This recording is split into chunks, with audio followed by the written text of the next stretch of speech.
No podemos hablar de una única causa para explicar este rebrote. Por el contrario, hablamos de múltiples causas, de múltiples dimensiones, económica, social, sanitaria, que hacen al contexto más estructural. Hace 2 días el gobierno de Alberto Fernández hablaba del relajamiento social y de las vacaciones, también casi como única causa del rebrote. Bueno, frente a eso nosotros decimos que somos millones los trabajadores que todos los días tenemos que salir a trabajar, son millones los trabajadores también que trabajan en fábricas en donde no se cumplen los protocolos, son millones de jóvenes los que salen a laburar todos los días de manera precarizada, hay también miles y miles de familias en todo el país en emergencia habitacional, sin agua potable. Entonces, hablar de responsabilidad individual cuando todo esto no está garantizado da mucha bronca a los trabajadores. De hecho, el otro día, por ejemplo, en la guardia, uno de los pacientes que yo hisopaba me decía: no me hisope que tengo que laburar, que no puedo cerrar mi pequeño negocio.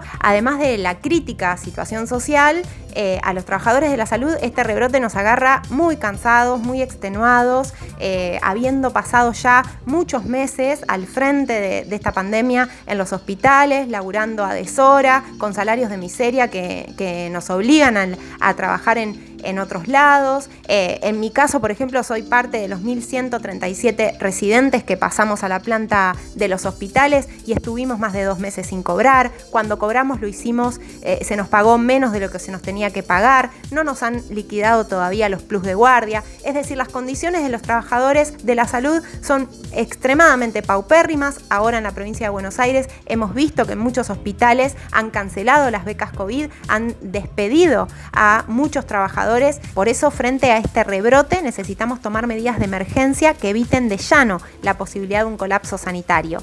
Empezando por un aumento de presupuesto que pueda contrarrestar los presupuestos de ajuste que todos los gobiernos han votado para salud, que permita fortalecer el sistema sanitario, mejorar la infraestructura, incorporar mayor personal con plenos derechos, poder tener salarios igual a la canasta básica. Los trabajadores de la salud estamos con salarios de pobreza y eso no puede continuar. Necesitamos además poner en pie un plan de testeo y seguimiento de los casos y de los contactos estrechos que permitan que efectivamente los aislamientos se puedan realizar de manera efectiva, hacia la centralización del sistema de salud y de todos los recursos públicos y privados para poder enfrentar la pandemia, así como la declaración de interés público de todos los laboratorios e industrias farmacéuticas que durante toda la pandemia fueron los mayores ganadores. Tenemos que exigir el cumplimiento de los protocolos en los lugares de trabajo, tenemos que exigir que las empresas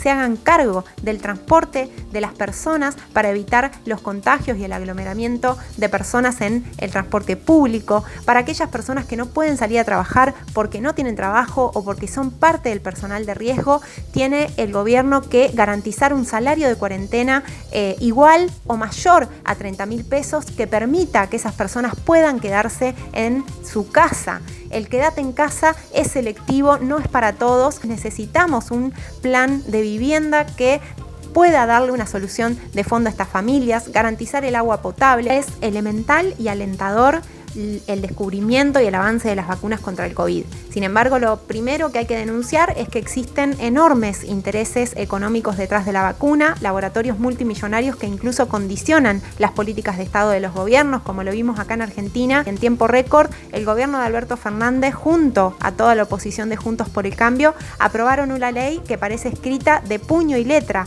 por los laboratorios, en donde se garantiza total impunidad, en donde además se garantiza que el Estado se va a hacer cargo de los costos indemnizatorios que pudieran surgir. Laboratorios como AstraZeneca, Johnson & Johnson, Pfizer, son multimillonarios con ganancias netas anuales de millones y millones de dólares. Por eso, y para garantizar una efectiva campaña de vacunación universal, gratuita, segura, es necesaria la producción pública de estas vacunas, es necesario declarar de interés público a estos laboratorios, es necesario además eliminar las patentes de estas vacunas para que no solo en nuestro país, sino en todo el mundo exista una campaña de vacunación efectiva, eficaz, universal y segura.